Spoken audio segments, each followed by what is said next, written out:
নমস্কার। বাংলা সেরা গল্পে সবাইকে জানাই স্বাগত। শুরু করছি আজকের গল্প। আজ পড়ে শোনাব সরোজনাথ ঘোষের লেখা গল্প কৃতজ্ঞতা। তাহলে শুরু করি গল্প কৃতজ্ঞতা। বিধুভূষণকে যাহারা জানিত তাহাদের সকলেই এক বাক্যে বলিত যে তাহার বড় জোর কপাল। তা যে জন্যই হোক না কেন, সে যে বীণাপাণি ও কমলা উভয়েরই সুনজরে পড়িয়াছিল, উত্তরকালে তাহার সকলকেই স্বীকার করিতে হইয়াছিল। অত্যন্ত কৃশকায় বিধুভূষণ। 14 বৎসর বয়সে যখন জমিদার রাধামাধব চৌধুরীর গৃহজামাতার আসন অলঙ্কৃত করিয়াছিল, তখন কেহ স্বপ্নেও ভাবে নাই যে এই ক্ষীণ স্বাস্থ্য বালক কলিকাতা বিশ্ববিদ্যালয়রূপ সমুদ্রের পরীক্ষার পর্বত প্রমাণ ঢেউগুলি ভাঙিয়া অনায়াসে অপর পারে উত্তীর্ণ হইবে। রাধামাধববাবু একালে জন্মগ্রহণ করিলেও অনেক বিষয়ে নেহাত সেকেলে লোক ছিলেন। অল্প বয়সে কন্যার বিবাহ দিয়া কুলীন ও নাবালক জামাতাকে গৃহে রাখিয়া তাহাকে মানুষ করিয়া তোলার দিকে তাহার বড় ঝোঁক ছিল। হাল সভ্যতা তাহাকে এ বিষয়ে মোটেই কাবু করিতে পারে নাই। তাই তিনি পিতৃমাতৃহীন কুলীন বিধুভূষণকে জামাতার পদে বরণ করিয়া লইয়াছিলেন।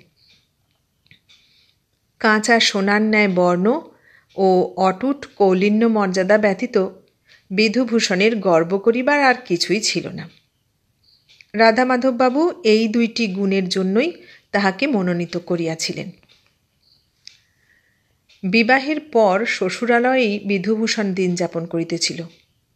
তাহার অন্যান্য আত্মীয় স্বজন ভাবিয়াছিলেন রাজভোগে থাকিয়া এবং ক্রমোদ্ভিন্ন যৌবনার সুন্দরী পত্নীর সাহচর্যে তাহার লেখাপড়া শিখিয়া মানুষ হওয়া অত্যন্তই অসম্ভব ব্যাপার। কিন্তু যথাসময়ে সে যখন অবলীলাক্রমে প্রবেশিকা পরীক্ষায় উত্তীর্ণ হইয়া কলেজে এফে পড়িতে আরম্ভ করিল এবং নাকের উপর সোনার চশমা আঁটিয়া দৃষ্টিকে ঊর্ধ্বগামী করিয়া দিল, তখন বাধ্য হইয়া সকলেই তাহার তারিফ করিতে লাগিল। কলেজে পড়িবার সময় বিধুভূষণ শ্বশুর মহাশয়কে বুঝাইয়া দিল যে হিন্দু হোস্টেলে থাকিয়াই প্রেসিডেন্সি কলেজে পড়া ঠিক, নহিলে লেখাপড়ার অনেক ব্যাঘাত ঘটিবার সম্ভাবনা। শ্যামবাজার হইতে প্রত্যহ বাড়ির গাড়ি অথবা ট্রামে চড়িয়া কলেজে যাতায়াত করা চলে বটে, কিন্তু তাহাতে অনেকটা সময় বৃথা নষ্ট হইবে। রাধামাধববাবু অবিলম্বেই সেইরূপ ব্যবস্থা করিয়া দিলেন। জামাতাকে মানুষ করিয়া তোলাই তাহার বিশেষ লক্ষ্য ছিল, সুতরাং তাহার কোনো সাধ তিনি অপূর্ণ রাখিলেন না। অন্যান্য ধনীর সন্তানেরা হোস্টেলে থাকিয়া যেমন স্বচ্ছন্দে কলেজ জীবন যাপন করে, রাধামাধববাবু নিজ জামাতার জন্যেও সেইরূপ ব্যবস্থা করিয়া দিয়াছিলেন। তিনি তাহাকে পর্যাপ্ত অর্থ সাহায্যই করিতেন। বিধুভূষণও রীতিমতো উঁচু চালে চলিত। অর্থ মানুষকে অনেক সময় পথভ্রান্ত করে, একথা একেবারে অস্বীকার করিবার উপায় নাই।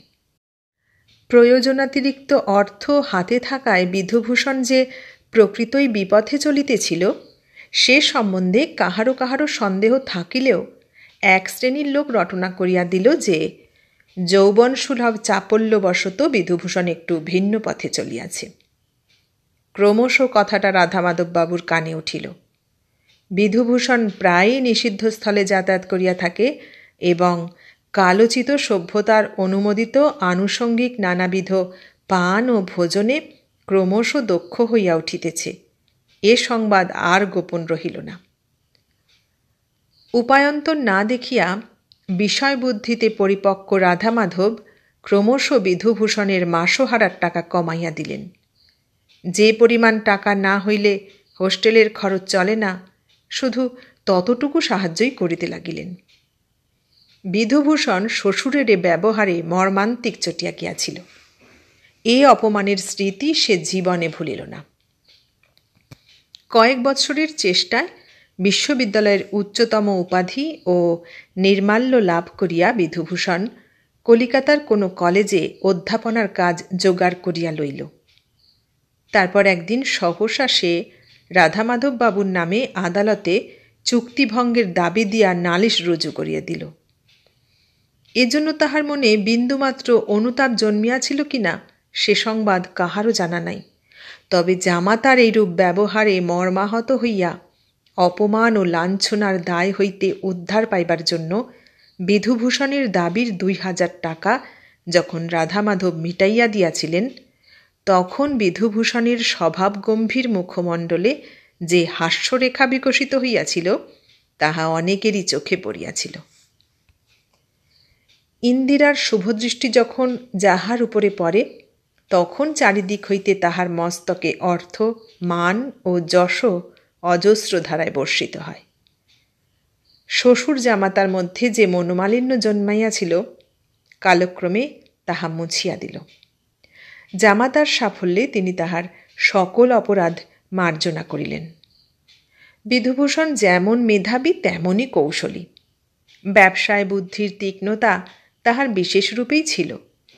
কলেজে অধ্যাপনার কাজ করিতে করিতে সে বুঝিতে পারিল যে প্রসিদ্ধ অধ্যাপকগণের রচিত গ্রন্থাদির মুদ্রণ ও প্রচারভার যদি সে আয়ত্তের মধ্যে আনিতে পারে, তাহা হইলে কমলা অচিরে তাহার ঘরে অচলা হইয়া থাকিবেন।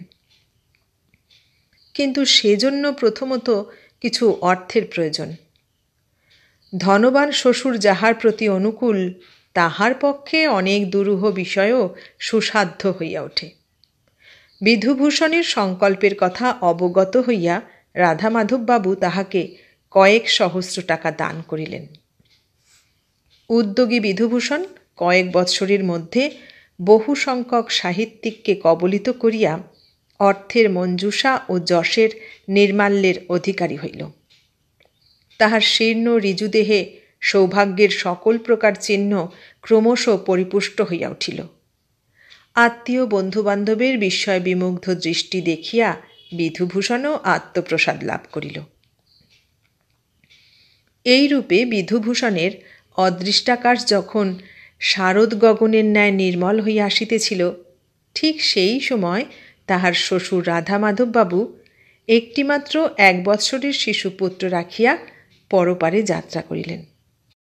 বিপুল সম্পত্তি অপরিণামদর্শী মূর্খ এবং লুণ্ঠন লোলুপ নায়েব গোমস্তার হাতে পড়িয়া নষ্ট হইবার সম্ভাবনা দেখিয়া সুশিক্ষিত বিধুভূষণ শাশুড়ি ঠাকুরানীকে বিচক্ষণ ম্যানেজার নিযুক্ত করিবার পরামর্শ দিল। কিন্তু এমন বিচক্ষণ, বুদ্ধিমান ও উচ্চশিক্ষিত জামাতা থাকিতে অন্য কাহারও হাতে তিনি নাবালক পুত্রের পৈতৃক সম্পত্তির রক্ষার ভার দেওয়া বাঞ্ছনীয় বলিয়া মনে করিলেন না।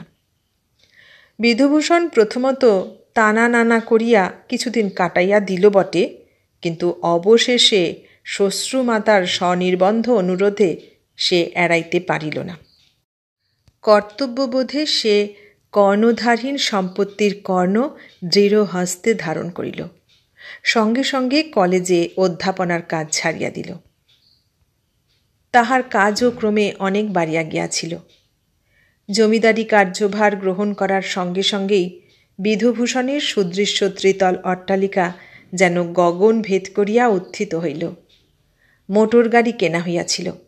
বাগান বাড়ির প্রতিষ্ঠা করিয়া সে সহচরবর্গের বাহবাও লাভ করিল। কংগ্রেস অথবা কোনো প্রকার রাজনীতিক আন্দোলনে বিধুভূষণ কখনো যোগ দিত না। বড় বড় সাহেব সুবার সহিত মেলামেশার দিকেই তাহার বেশি ঝোঁক ছিল। তাহার ফলে কলিকাতা মহানগরীর কোনো বিভাগের অবৈতনিক হাকিমত্ব তাহার ললাটে জয়টিকা লেপিয়া দিয়াছিল। সকলেই বলিত যে অদূর ভবিষ্যতে রায় সাহেব অথবা রায় বাহাদুরি খেতাব লাভ বিধুভূষণের পক্ষে অসম্ভব নহে। তাহার এইরূপ ভাগ্য পরিবর্তনে নষ্টদুষ্ট লোক বলিত, শ্বশুরের চেষ্টা এবং শ্বশুরালয়ের দৌলতেই বিধুভূষণ আজ লোক সমাজে পরিচিত হইয়াছে। অনেকে প্রকাশ্যভাবে এমন ইঙ্গিত করিত যে আলাদিনের আশ্চর্য প্রদীপের ন্যায় নাবালক শ্যালকের লৌহ সিন্দুক এবং সম্পত্তির ঐন্দ্রজালিক প্রভাবে তাহার যাবতীয় ঐশ্বর্যের অভ্যুদয় হইয়াছে। এ রটনা বিধুভূষণের কর্ণেও প্রবেশ করিত। সে ন্যায়শাস্ত্র পড়িয়াছিল, সুতরাং নিন্দাকারীগণের এরূপ কুৎসা সে হাসিয়া ঠেলিয়া ফেলিত। শ্বশুর তাহার এমন কি করিয়াছেন? যাহা তাহার করা উচিত ছিল শুধু সেইটুকুই তিনি পালন করিয়াছেন। সে কুলীনের সন্তান, মৌলিকে কাজ করিয়া তাহার বংশমর্যাদার প্রভাবে শ্বশুর বংশকে উন্নত করিয়া দিয়াছে। বিনিময়ে শ্বশুর তাহাকে লেখাপড়া শিখাইয়াছেন। তাহার নিজের উদ্যম ও চেষ্টা না থাকিলে কি সে সাফল্য লাভ করিতে পারিত? মানুষের নিকট এরূপ কৈফিয়ত দিলেও তাহার অন্তর কিন্তু ইহাতে প্রবোধ মানিত না। সত্যকে যাহারা আমল দিতে চাহে না, তাহাদের নিকট সত্য শুধু কঠোর নহে, উহা বিষের মতো তীব্র, জ্বালাময় ও দুষ্পাচ্য। কোনো কোনো স্পষ্টবক্তা, নির্ভীক আত্মীয় তাহার মুখের সম্মুখে তাহার আকস্মিক উন্নতির কথা উল্লেখ করিয়া এমন মন্তব্য প্রকাশ করিতেন যে প্রকাশ্যে হাসি মুখে উপেক্ষা করিলেও তাহার হুলটুকু খোঁচার মতো সর্বদাই বিধুভূষণের মনে খচখচ করিত এবং জ্বালা দিত। যে শ্বশুরের অন্নে তাহার দেহ পুষ্ট হইয়াছিল, তাহার নামে টাকার জন্য সে নালিশ করিয়াছিল। কথা প্রসঙ্গে কেহ কেহ সে কথারও আলোচনা করিতে কুণ্ঠিত হইত না। ঠিক তাহাকে উদ্দেশ করিয়াই যে এ সকল কথার আন্দোলন হইত তাহা নহে, কিন্তু নিমক হারামির কথা উঠিলে তাহারা গল্পোচ্ছলে প্রকাশ্য সভায় এই ঘটনার উল্লেখ করিত। যাহারা তাহার বাল্য ও যৌবনের ইতিহাস জানিত, তাহারা এই আলোচনায় আনন্দ পাইত এবং তাহাদের নয়নের বিদ্রূপ চঞ্চল দৃষ্টি ও আননের কৌতুকহাস্য বিধুভূষণের অন্তরতম প্রদেশে বিষম জ্বালা উৎপাদন করিত। এই সকল প্রকাশ্য ও অপ্রকাশ্য আলোচনার ফলে শ্বশুরকুলের প্রতি বিধুভূষণের চিত্ত শুধু বিরূপ নহে, বিদ্বেষে ভরিয়া উঠিতেছিল। নিজের পুস্তকের ব্যবসায়, হাকিমি ও অন্যান্য নানাবিধ কার্যে সর্বদা বিশেষ বিব্রত থাকিতে হয় বলিয়া বোধহয় বিধুভূষণ নাবালক শ্যালকের বিষয় সম্পত্তি রক্ষার ও পরিচালনের সুবন্দোবস্ত করিতে পারে নাই। নহিলে লাটের খাজনা দেওয়া ও সংসারের মান সম্ভ্রম বজায় রাখিবার খরচ কুলাইবার জন্যই বা লক্ষ টাকার কোম্পানির কাগজ লৌহ সিন্ধুকের নিভৃত কক্ষ ত্যাগ করিয়া অনির্দিষ্ট পথে যাত্রা করিবে কেন? 10 বৎসর ধরিয়া বিধুভূষণ সম্পত্তির কর্ণধার। এই সময়ের মধ্যেই রাধা মাধবের দীর্ঘকালের সঞ্চিত অর্থরাশি বিষয়ের আয়ের সঙ্গে সঙ্গেই কেন অন্তর্হিত হইল, বিধুভূষণ তাহার নির্দিষ্ট কারণ কাহাকেও বুঝাইয়া দিতে পারিত না। যশোদেব তাহার সকল কর্মে সহায় হইয়াও নাবালকের বিষয় রক্ষার ব্যবস্থায় তাহার সঙ্গে বড় আড়াআড়ি করিতেছিলেন। এ সম্বন্ধে কেহ কোনো প্রশ্ন করিলে সে বলিত, আমি আর পারি না, নায়েব গোমস্তাগুলি সবাই চোর, কেবল দুহাতে লুট করিবে। কর্তার আমলের লোক, কাহাকেও কিছু বলিলে শাশুড়ি ঠাকুরুন অসন্তুষ্ট হন। তাই কবছর খালি অজন্মা, এতে কি জমিদারি আর রাখা যায়? যদি ঠাকুরুন একটু শক্ত হতেন তাহলে বরং কিছু সুবিধা হতো। তিনিও দুহাতে কেবল টাকা খরচ করবেন। শেষে এমন অবস্থা দাঁড়াইল যে লাটের খাজানার জন্য দেনা না করিলে আর বিষয় রক্ষা হয় না। কোনো মহলে প্রজার বিদ্রোহ, কোথাও অজন্মা, আবার কোনো কোনো স্থল হইতে নায়েব গোমস্তার তহবিল তছরূপের সংবাদও আসিতে লাগিল। বিধুভূষণ ইতিমধ্যে কোনো কোনো মহালের পুরাতন কর্মচারীদিগকে বরখাস্ত করিয়া সেই সেই স্থলে নিজের নির্বাচিত বিশ্বস্ত লোক নিযুক্ত করিয়াছিল, কিন্তু তাহাতেও কোনো সুফল দেখা গেল না। পাওনা অপেক্ষা দেনার ঘরের অঙ্কেই ক্রমশ শূন্য বাড়িতেছিল। রাধা মাধবের বিশাল জমিদারির চারিদিকে হাহাকার উঠিল। আত্মীয় স্বজন সকলেই অবস্থা দেখিয়া শিহরিয়া উঠিলেন।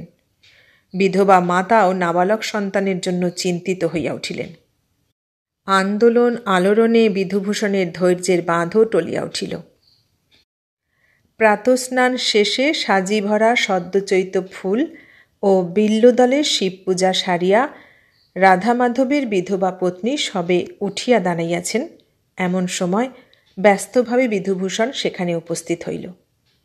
কোঁচানো চাদরখানি কোমরে সন্তর্পণে বাঁধিয়া সোনার চশমার মধ্য হইতে শাশুড়ির দিকে চাহিয়া সে বলিল, আজ অষ্টম, তা জানেন তো? সরলা বিধবা কর্মচারীদিগের মুখে আজ সকালেই সে কথা শুনিয়াছিলেন। আরও শুনিয়াছিলেন যে অতিরিক্ত 20,000 টাকার জোগাড় আজ না হইলে বিষয় লাটে উঠিবে। মহাল হইতে যে টাকা আসিয়াছে তাহাতে খাজনার অর্ধেকও কুলাইবে না। এ সংবাদে তাহার মনে যে উৎকণ্ঠা ও আশঙ্কার সঞ্চার হইয়াছিল, তাহার ফলে আজ তিনি সর্বান্তঃকরণে ইষ্টদেবতার চরণে অর্ঘ্য দিতে পারেন নাই। জামাতার প্রশ্নের উত্তরে তিনি বলিলেন, তা তো জানি বাবা। অধীরভাবে বিধুভূষণ বলিল, কিন্তু টাকার উপায় কি? এত টাকা এখন কোথায় পাওয়া যায়? বসিবার জন্য জামাতাকে আসন পাতিয়া দিয়া পূর্ববৎ মৃদুস্বরে বিধবা বলিলেন, সবই তো তোমার উপর বাবা, যাতে ভালো হলো তাই করো, আমি আর কি বলবো, বিষয়টা তো রক্ষা করা চাই। বিধুভূষণ আসন গ্রহণ করিয়া গম্ভীরভাবে বলিল, 2-4 হাজার করিয়া আমি তো এ যাবৎ 10,000 টাকা আপনার স্টেটে ধার দিয়েছি, তা তো আপনি জানেন। সেজন্য কোনো দলিল পর্যন্ত এখনো হয়নি। শুধু হাতে আমি আর কত দিতে পারি বলুন? আজ প্রাতে সদরের কর্মচারীরা মনিব ঠাকুরানীকে ইঙ্গিতে জানাইয়াছিল যে জামাইবাবু ছাড়া এ বিপদের সময় এখন এত টাকা আর কেহ দিতে পারিবে না। স্বস্তির নিঃশ্বাস ফেলিয়া কর্ত্রী ঠাকুরানী বলিলেন,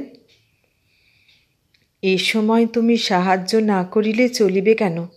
সবই তো তোমার উপর নির্ভর। যেমন করিয়াই হোক না কেন লাটির খাজানা দিতেই হইবে। বিধুভূষণ কিছুকাল চিন্তা করিয়া বলিল, আমার কাছে অবশ্য আরও 20,000 টাকা আছে, কিন্তু শুধু হাতে আমার যথাসর্বস্ব তো দিতে পারি না। পরিণামে কোনো গোলযোগ ঘটিলে আমি গরিব মানুষ, মারা যাইব। সুতরাং যদি পরগনাটা বন্ধক রাখেন তবেই আমি টাকাটা জোগাড় করিয়া দিতে পারি। বিধবা শিহরিয়া উঠিলেন। স্বামীর কাছে তিনি শুনিয়াছিলেন পরগনা তাহাদের যাবতীয় সম্পত্তির মধ্যে লাভবান ও উৎকৃষ্ট। সেই সম্পত্তির সর্বাগ্রেই বন্ধক দিতে হইবে। উপায় কি? শিরে সংক্রান্তি, বিষয় রক্ষা করিতেই হইবে। সুতরাং গত্যন্তর নাই। প্রাচীর গাত্রে পরলোকগত স্বামীর তৈলচিত্র দুলিতেছিল। বিধবা অশ্রুসিক্ত নয়নে তাহার দিকে চাহিলেন। এমন সময় 11 বর্ষের নাবালক পুত্র রমেশ মাস্টারির কবল হইতে সে বেলার মতো মুক্তি লাভ করিয়া নাচিতে নাচিতে মাতার কাছে ছুটিয়া আসিল। অপাঙ্গে ভগিনীপতির প্রতি দৃষ্টিপাত করিয়া সে বলিল, মা, আমাকে একটা কলের গান কিনে দিতে হবে। অলক্ষ্যে নয়নাশ্রু মার্জন করিয়া জননী সস্নেহে পুত্রকে বুকে টানিয়া লইলেন। কষ্টে কণ্ঠস্বর সংযত করিয়া বলিলেন, আচ্ছা বাবা। বিধুভূষণ নিরস্কণ্ঠে বলিল, এই সকল বাজে খরচ বন্ধ না করায় আজ এমন অবস্থা হয়েছে। আপনি তো মোটে বোঝেন না। বিধবা একটা দীর্ঘশ্বাস ত্যাগ করিলেন। সত্যই কি তাহারই অপব্যয়ে আজ স্বামীর পরিত্যক্ত সম্পত্তির এই দুর্দশা? বিধুভূষণ অধীরভাবে বলিল, আর সময় নেই, কি করিতে চান বলুন, বন্ধক দিতে যদি আপত্তি। রমেশ জননী ব্যগ্রকণ্ঠে বলিলেন, না বাবা, তুমি যা ব্যবস্থা করে দেবে তাই হবে। আমার বল বুদ্ধি ও ভরসা সবই তুমি। বিধুভূষণ দ্রুত চঞ্চল চরণে নিচে নামিয়া গেল। অষ্টম রক্ষা হইল।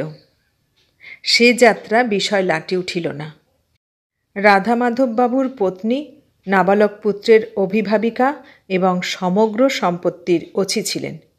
সেই অধিকারে তিনি 30,000 টাকায় পরগনা জামাতার নিকট বন্ধক রাখিলেন। যথারীতি দলিলাদি সম্পাদিত হইল। নিজ মুখে কিছু প্রকাশ না করিলেও বিধুভূষণের অনুগ্রহ ভাজনেরা চারিদিকে তাহার এই মহত্বের কথা প্রচার করিয়া দিল। বিংশ শতাব্দীতে কে এমন আছে যে শ্যালকের বিষয় রক্ষার জন্য 30,000 টাকা দিয়া থাকে? কিন্তু বাঙালি জাতি, বিশেষত বিধুভূষণের আত্মীয় স্বজন, তাহার এই উদারতা মহিমা উপলব্ধি করিতে পারিল না, বরং এই ব্যাপারে তাহার স্বার্থপরতা ও কৃতজ্ঞতা আত্মপ্রকাশ করিয়াছে বলিয়া তাহার শ্বশুরালয়ের সংশ্লিষ্ট আত্মীয় স্বজন মত প্রকাশ করিতে লাগিলেন। রাধামাধববাবুর পত্নীর বিষয়বুদ্ধি কোনো কালে তেমন তীক্ষ্ণ ছিল না। তিনি অত্যন্ত সরলা ও সহজ বিশ্বাসী ছিলেন। সংসারের কুটিলতা, স্বার্থপরতা কোনো দিন তাহার পবিত্র চরিত্রকে কলঙ্ক মলিন করিতে পারে নাই। কৃতবিদ্য জামাতার উপর তাহার অগাধ বিশ্বাস ছিল। ইচ্ছাপূর্বক সে যে কোনো দিন তাহার নাবালক পুত্রের অনিষ্ট করিবে, এ আশঙ্কা কোনো দিন তাহার মনে উদিত হয় নাই। স্বামীর আমলের স্বর্ণপ্রসূ সম্পত্তি ক্রমশ ঋণ জালে জড়িত হইয়া পড়িতেছে, এ চিন্তা তাহার চিত্তকে ব্যথিত ও শঙ্কিত করিয়া তুলিয়াছিল সত্য, কিন্তু তজ্জন্য তিনি বিধুভূষণকে অপরাধী মনে করিতে পারেন নাই। রাধামাধবের শ্রাদ্ধোপলক্ষে অজস্র অর্থ ব্যয়িত হইয়াছিল, তাহা তিনি জানিতেন। সঞ্চিত অর্থের পরিমাণ তাহাতে অনেকটা হ্রাস পাইয়াছিল। তারপর উপর্যুপরি বিষয় সংক্রান্ত কয়েকটি গুরুতর মোকদ্দমায় জলের মতো টাকা ব্যয় হইবার সংবাদও তাহার অজ্ঞাত ছিল না। মহালে অজন্মা ও প্রজাবিদ্রোহ ঘটিতেছে, এ সম্বন্ধে বহু কাহিনী তাহার কর্ণে প্রবেশ করিয়াছিল। সুতরাং এ সকলের জন্য বিধুভূষণকে নিমিত্তভাগী না করিয়া তিনি নিজের ভাগ্যেরই দোষ দিতেন। কিন্তু যেদিন 30,000 টাকায় সর্বাপেক্ষা মূল্যবান ও উৎকৃষ্ট বিষয়টি বিধুভূষণ বন্ধক রাখিয়া অষ্টমের কার্য নির্বাহ করিল, সেদিন বিধবার হৃদয়ে বিষম আঘাত লাগিল। তাহারই অন্নে পুষ্ট, অর্থে প্রতিপালিত, সুশিক্ষিত জামাতা বিষয় রক্ষার জন্য শ্রেষ্ঠ তালুকটি বন্ধক রাখিয়া টাকা দিল, এই চিন্তা তাহার স্নেহপরায়ণ মাতৃহৃদয়কে অত্যন্ত ব্যথিত করিল। মনকে তিনি আর কোনো মতেই প্রবোধ দিতে পারিলেন না। জামাতার প্রতি তাহার একান্ত নির্ভরতা, অটল বিশ্বাস বিষম ধাক্কা খাইয়া চঞ্চল ও অধীর হইয়া উঠিল। সঙ্গে সঙ্গে অন্যান্য আত্মীয় স্বজনের তীব্র সমালোচনা ও মন্তব্য শুনিতে শুনিতে তাহার বিশ্বাস ও ধৈর্যের বাঁধ ভগ্ন হইবার উপক্রম করিল। নাবালক পুত্রের ভবিষ্যৎ ভাবিয়া বিধবা মাতা অত্যন্ত শঙ্কিত হইলেন।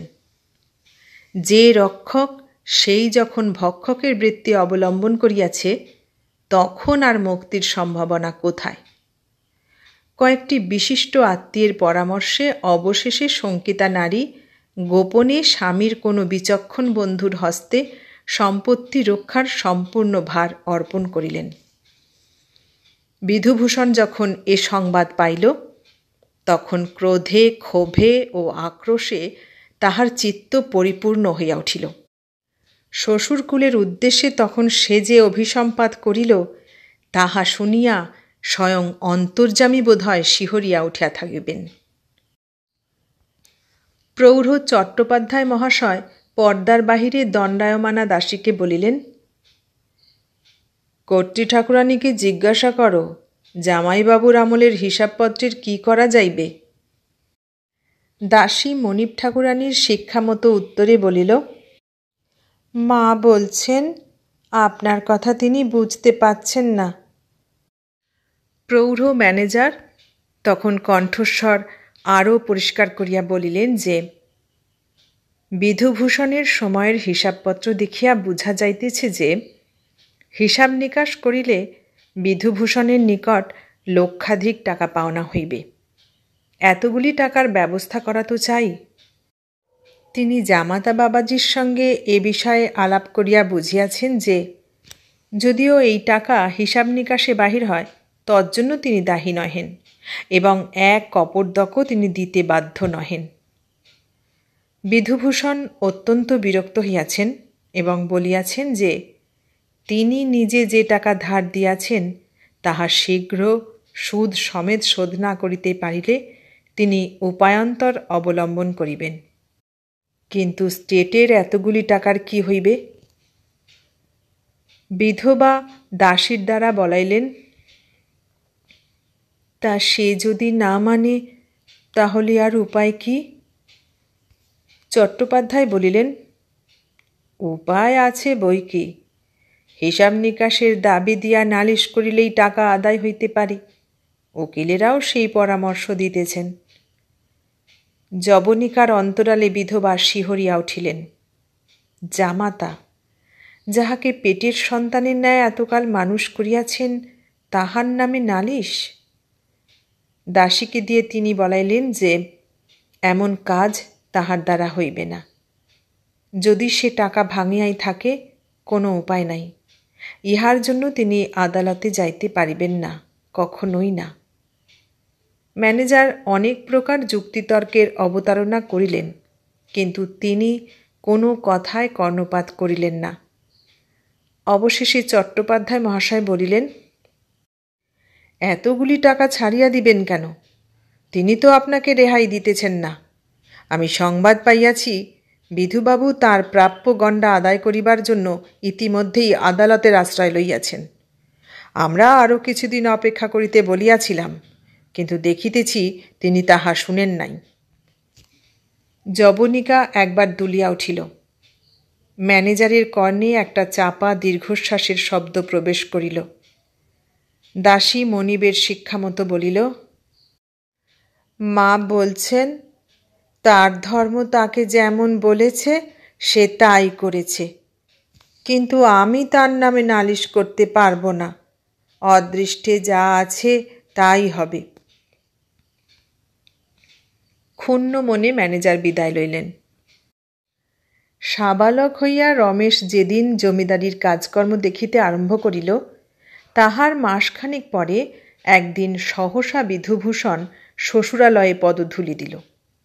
2-4টি কথার পর সে শ্যালককে নিভৃতে জানাইল যে 50,000 টাকার যে ডিক্রি সে পাইয়াছে তাহা তামাদি হইতে আর বেশি বিলম্ব নাই।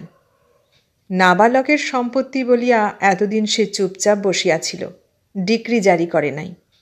কিন্তু এখন সে টাকা যদি রমেশ 1 সপ্তাহের মধ্যে শোধ না করে, তাহা হইলে বাধ্য হইয়া তাহাকে ডিক্রি জারি করিতে হইবে। রমেশ 10 দিক অন্ধকার দেখিল। সে ভাবিয়াছিল, হাজার হোক বিধুবাবু তাহার ভগ্নীপতি, নানা উপায়ে ক্রমশ তাহার টাকাটা শোধ দিলেই চলিবে। বিশেষত সুদটা হয়তো তিনি ছাড়িয়াও দিতে পারেন। বাস্তবিক কি তাহার নিকট সুদ লইবেন, না আরও কিছুকাল অপেক্ষা করিবেন? কিন্তু মানুষের কুটুম্বিতা বা আত্মীয়তার সঙ্গে অর্থের কিরূপ সম্বন্ধ, সে সম্বন্ধে প্রাপ্তমাত্র যৌবন রমেশের প্রকৃত অভিজ্ঞতা তখনও হয় নাই। সামান্য আলোচনার পরই রমেশ বুঝিতে পারিল বিধুভূষণ আর 2 সপ্তাহ মাত্র অপেক্ষা করিবে। এই সময়ের মধ্যে প্রাপ্ত টাকা দিতে না পারিলে বিষয় নিলামে চড়িবে। ঘৃণায় অভিমানে রমেশ আর কোনো কথা বলিল না। মাত্র 2 সপ্তাহ সময়! এই অত্যল্প সময়ের মধ্যে 50,000 টাকার সংস্থান করা সম্পূর্ণই অসম্ভব। পৃথিবীব্যাপী ইউরোপীয় সমরানলে দেশের লোক বিব্রত। কোনো উত্তমর্ণই এ সময়ে সঞ্চিত অর্থ হাতছাড়া করিতে চাহিল না। রমেশের মাথায় আকাশ ভাঙিয়া পড়িল। পিতৃবন্ধু চট্টোপাধ্যায় মহাশয় 1 বৎসর হইল লোকান্তরে গমন করিয়াছেন। নূতন ম্যানেজার কবুল জবাব দিলেন যে এত অল্প সময়ের মধ্যে বিষয় সম্পত্তি বন্ধক রাখিয়া অন্য স্থান হইতে অর্থ সংগ্রহ করা অসম্ভব। তিনি প্রাণপণ চেষ্টা করিয়াও কৃতকার্য হইতে পারেন নাই। সমগ্র সম্পত্তি উচ্চ হারে বন্ধক রাখিলে টাকা পাওয়া যাইতে পারে, কিন্তু তাহাতে অন্তত 2 মাস সময় লাগিবে। ম্যানেজারকে সঙ্গে লইয়া রমেশ বিধুভূষণের সহিত সাক্ষাৎ করিল, সমস্ত কথা বুঝাইয়া বলিল। অর্থ সংগ্রহের কোনো উপায় নাই। বিধুভূষণ তখন প্রস্তাব করিল যে 50,000 টাকায় সে পরগনা ডাকিয়া লইবে, তারপর রমেশকে ওই সম্পত্তি পুনরায় ইজারা দিবে।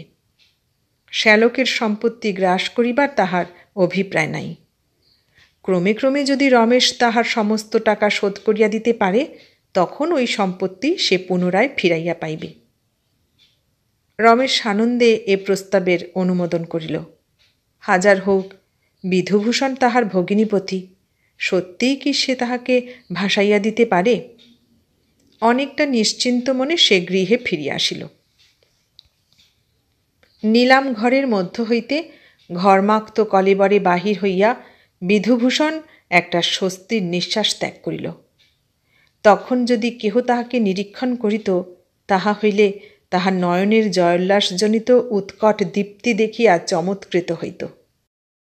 রুমালে মুখ মুছিয়া সে যেমন পশ্চাতে ফিরিবে, অমনি প্রবীণ উকিল বিশ্বনাথের সহিত তাহার দৃষ্টি বিনিময় ঘটিল। বিশ্বনাথ বহুদিন হইতেই তাহার শ্বশুরের সম্পত্তির যাবতীয় মামলা মোকদ্দমার তদবির করিয়া আসিতেছেন। বিধুভূষণের ইতিহাস তিনি ভালো রকমই জানিতেন। বিধুভূষণ পাশ কাটাইয়া চলিয়া যাইবার উপক্রম করিলে বিশ্বনাথ বলিলেন, কি বিধুবাবু, কেমন আছো? পালাচ্ছ কেন? রুমালে আবার মুখ মুছিয়া বিধুভূষণ বলিল, অমনি একরকম আছি। আপনার সব ভালো তো? একটা বিশেষ কাজ আছে, আমি। বিশ্বনাথ বলিলেন, তা জানি, আজ তোমার নিঃশ্বাস ফেলিবার সময় নাই, কিন্তু কাজটা কি ভালো হলো? বিধুভূষণ থমকিয়া দাঁড়াইয়া বলিল, কেন, মন্দ কাজটা কি হলো? শ্লেষ ভরে বিশ্বনাথ বলিলেন, না, এ আর মন্দ কাজ কি? 30,000-এ শ্বশুরের পরগনা নিলাম করাইয়া লইলে বাকি 20,000 টাকার জন্য আবার অন্য সম্পত্তি ক্রোক দিবে, এটা আর মন্দ কাজ কি? কিন্তু আমার অগোচর কিছুই তো নাই। এত পাপ, এত অধর্ম ভগবান সহিবেন কি? বিরক্তি ভরে বিধুভূষণ বলিল, ভদ্রলোকের সঙ্গে কিভাবে কথা বলিতে হয় আপনি ভুলিয়া গিয়াছেন দেখিতেছি। প্রাপ্য টাকা আদায় করা কি অধর্ম? আপনি কি মনে করেন দানছত্র খুলিবার জন্য আমি টাকা রোজগার করিয়াছি? বিধুভূষণের কণ্ঠস্বরে আকৃষ্ট হইয়া আরও কতিপয় উকিল সেখানে আসিয়া দাঁড়াইয়াছিলেন। বিশ্বনাথ আর আত্মসংবরণ করিতে না পারিয়া তীব্রস্বরে বলিলেন, দেখো বিধুবাবু, তোমার রোজগারের কথা আর গলাবাজি করিয়া কাহারও কাছে বলিও না। অনাথা, বিধবা ও নাবালকের সর্বনাশ করিয়া যাহারা অর্থোপার্জন করে, তাহাদের মুখদর্শন করাও পাপ। ভাবিয়াছিলাম তুমি উচ্চশিক্ষিত ভদ্র সন্তান, অন্তত সেজন্যও এতটুকু চক্ষু লজ্জা তোমার থাকা উচিত ছিল। তোমার বই বেচার ইতিহাসও আমি জানি। নাবালকের সম্পত্তির কি দুর্দশা করিয়াছ, তাহাও কাহারও জানিতে বাকি নাই। তোমার সঙ্গে কথা কহিতেও ঘৃণাবোধ হইতেছে। তোমার কৃতজ্ঞতা ও অধর্মের পুরস্কার এই ঘোর কলিতেও তুমি একদিন পাইবে, এ কথা আমি বলিয়া রাখিলাম। দারুণ ঘৃণাভরে মুখ ফিরাইয়া উকিলবাবু চলিয়া গেলেন। চারিদিক হইতে একটা বিদ্রূপ ও টিটকারির অনুচ্চ ধ্বনি উঠিতেছে, ইহা শুনিতে পাইয়া বিধুভূষণও দ্রুতপদে চলিয়া গেল। বহুদিনের ঈপ্সিত ফল লাভে আজ বিধুভূষণের আনন্দ ও উল্লাস রাখিবার স্থান ছিল না। এতদিন সকলেই তাহাকে যাহার অন্নদাস বলিয়া বিদ্রূপ করিয়া আসিয়াছে, আজ সেই শ্বশুরের বংশধরের সম্পত্তির কিয়দংশের সে মালিক। প্রয়োজন হইলে শ্যালক তাহার নিকট হইতে উক্ত সম্পত্তি ইজারা লইয়া তাহারই প্রজা হইবে। অতএব এতদিনে তাহার সাধনা কতকটা সার্থক হইয়াছে। শ্বশুর বংশের প্রতি তাহার যে বিদ্বেষ জন্মিয়াছিল, এতদিনে তাহার কতকটা উপশম হইল। কিন্তু বিশ্বনাথ উকিলের কথাগুলি থাকিয়া থাকিয়া তাহার বুকের মধ্যে খোঁচা মারিতেছিল। মনটাকে প্রসন্ন করিবার অভিপ্রায়ে বিধুভূষণ মোটর হাঁকাইয়া তাহার চিত্ত বিশ্রামে চলিয়া গেল। অপরাহ্নের ছায়া যখন চারিদিকে ছড়াইয়া পড়িতেছিল, তখন বাড়ি ফিরিবার কথা তাহার স্মরণ হইল। তাহার অনুগ্রহভাজন সহচরেরা আজিকার শুভ সংবাদ জানিবার জন্য তাহার গৃহে হয়তো এতক্ষণ সমবেত হইয়াছে। ব্যগ্রভাবে তাহারা তাহার প্রতীক্ষায় বসিয়াছে। 2-1 দিনের মধ্যে একটা বৃহৎ ভোজেরও যে আয়োজন করিতে হইবে, এ কথাটাও বিধুভূষণের মনে ক্ষণে ক্ষণে উদিত হইতে লাগিল। সে আর কাল বিলম্ব না করিয়া গৃহাভিমুখে ফিরিল। মোটর যখন তাহার বাড়ির ফটকের মধ্য দিয়া গাড়ি বারান্দার নিচে আসিয়া থামিল, তখন সন্ধ্যার অন্ধকার ঘনাইয়া আসিয়াছে। বৈঠকখানা ঘরে আলো জ্বলিতেছে, বহু লোক তাহার প্রতীক্ষা করিতেছে, তাহাও সে চকিতে দেখিতে পাইল। কিন্তু অন্য দিনের মতো আজ উচ্চ হাস্য পরিহাসের শব্দ তাহার কর্ণে প্রবেশ করিতেছে না কেন? গাড়ি হইতে নামিবা মাত্র বাড়ির সরকার তাহার সম্মুখে পড়িল। তাহার মুখে আশঙ্কা ও উদ্বেগের চিহ্ন দেখিয়াই বিধুভূষণ থমকিয়া দাঁড়াইল। প্রশ্নবোধক দৃষ্টিতে তাহার দিকে চাহিল। সরকার বলিল, বাবু, আপনি এতক্ষণ কোথায় ছিলেন? আদালতে আপনাকে খুঁজিয়া পাই নাই। ছোটবাবুর ভারী অসুখ, কলেরা। অকস্মাৎ বিধুভূষণের সমস্ত দেহ থরথর করিয়া কাঁপিয়া উঠিল। কলেরা? তাহার একমাত্র বংশধর, যাহার জন্য সে এত আয়োজন করিয়া রাখিতেছে, সে কি তবে তাহাকে ফেলিয়া চলিবার উপক্রম করিয়াছে? কোনো দিকে না চাহিয়া বিধুভূষণ লম্ফে লম্ফে সিঁড়ি অতিক্রম করিয়া উপরে উঠিল। দাসদাসীরা শঙ্কামলিন মুখে দূরে সরিয়া দাঁড়াইল। বিধুভূষণ সম্মুখের কক্ষে উন্মাদের মতো প্রবেশ করিল। গৃহমধ্যে ভূমিতলে তাহার বংশপ্রদীপ, আদরের দুলাল, 18 বছরের ফণিভূষণ শায়িত। গৃহমধ্যে আরও কয়েকটি মনুষ্যমূর্তি রহিয়াছে বটে, কিন্তু বিধুভূষণের দৃষ্টি তখন এমন আচ্ছন্ন যে সে কাহাকেও সে সময় চিনিয়া উঠিতে পারিল না। ধপ করিয়া সে ভূমিতলে বসিয়া পড়িল। সেই মুহূর্তে এক ব্যক্তি নিঃশব্দ দ্রুত চরণে তাহার পার্শ্বে আসিয়া দাঁড়াইলেন। গৃহচিকিৎসক তাহাকে বলিতেছিলেন, অত ব্যস্ত হইবেন না, অবস্থা গুরুতর, কিন্তু এখানে গোলযোগ করিলে বিপদ আরও বাড়িবে, ধৈর্য ধরুন। তা কি পারা যায়? একমাত্র সন্তান, স্নেহের দুলাল মুমূর্ষু, পিতার প্রাণ কি স্থির থাকিতে পারে? কিন্তু চিকিৎসকের প্রবোধ বাক্যে অবশেষে বিধুভূষণ অনেকটা প্রকৃতিস্থ হইল। পুত্রের শিয়রে বসিয়া শুভ্রবসনা কে ওই বৃদ্ধা? হ্যাঁ, তিনিই তো, তাহার শ্বশ্রু ঠাকুররানীই তো বটেন। এক মনে বৃদ্ধা দৌহিত্রের মস্তকে বরফ দিতেছিলেন। পার্শ্বে অশ্রুনত নেত্রে তাহার পত্নী পাখা করিতেছেন। আর পদতলে ও কে? মৃত্যুর সঙ্গে সংগ্রাম করিবার জন্য বদ্ধপরিকর হইয়া দৃঢ় দেহ, সুস্থ সবল ওই যুবক তাহারই শ্যালক নহে কি? কয়েক ঘণ্টা পূর্বে ইহারই সম্পত্তি বিধুভূষণ জুয়া চুরি করিয়া নিলাম করিয়া লইয়াছে না? এ কি পরিহাস! যাহাকে পরাজিত করিয়া আত্মপ্রতিষ্ঠার জন্য সে লালায়িত, যাহাকে খর্ব করিয়া নিজের প্রাধান্য বাড়াইবার জন্য সে অল্পক্ষণ পূর্বে তাহার সম্পত্তি নিলাম করিয়া লইয়াছে, সেই এখন তাহার পুত্রের প্রাণ রক্ষার জন্য নির্বিকারভাবে সেবা করিতেছে। কঠোর সাধনা, অদম্য পুরস্কার এবং ঐকান্তিক ঈশ্বরনিষ্ঠার ফলে মৃত্যুদূত পরাজয়ের কলঙ্ক কালিমা মাখিয়া ফিরিয়া গেল। রাত্রি শেষে বাড়ির ডাক্তার বলিলেন, আর ভয় নাই, কিন্তু খুব সাবধানে শুশ্রূষা করিতে হইবে। রমেশবাবু, এখন আপনাদের বিশ্রামের প্রয়োজন, আপনারা যান, আমরা পালাক্রমে ভার লইতেছি। শুশ্রূষার জন্য নতুন দল আসিল। রমেশ অনিচ্ছা সত্ত্বেও মাতা ও ভগিনীকে লইয়া বাহিরে গেল। বাহিরের স্নিগ্ধ বাতাসে বারান্দায় রমেশ খানিক দাঁড়াইল। ভগিনী চারুবালা ভ্রাতার হাত ধরিয়া বলিলেন, রমু ভাই আমার, অপরাধ ক্ষমা কর। আমি সব জানি, আজ আমা হইতেই তোকে প্রায় পথে দাঁড়াতে হয়েছে। রমেশ বাধা দিয়া বলিল, দিদি, বিষয় থাকে আবার যায়, এতে আর দুঃখ কি? আর ফণি যে আমার ভাগ্নে সে কথা ভুলে যাচ্ছ কেন? আমার শরীরে যে রক্তস্রোত বইছে তাতেও কি তার কিছু নাই? আমি যদি বিয়ে না করি তাহলে সেই তো উত্তরাধিকারী। এর জন্য এত দুঃখ কেন দিদি? উন্মত্তের ন্যায় বাহিরে আসিয়া বিধুভূষণ বলিল, রমেশ, তুমি দেবতা না মানুষ?